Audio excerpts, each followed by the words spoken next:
ಚಿತ್ರಿಸಿ ಕಾವ್ಯವಾಗಿ ನಿನ್ನ ಪ್ರೀತಿಸಿ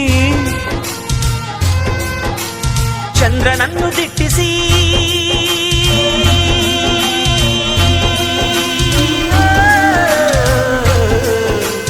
ಚಂದ್ರನನ್ನು ದಿಟ್ಟಿಸಿ ಮನಸ್ಸಿನಿಂದ ಮುಟ್ಟಿಸಿ ಬರೆಯುವ ಬೇಂದ್ರೆಯಂತೆ ಮನಸ್ಸಿನಲ್ಲೇ ಮುಟ್ಟಲೆ ಕೋಮಲೆ ಕೋಮಲೆ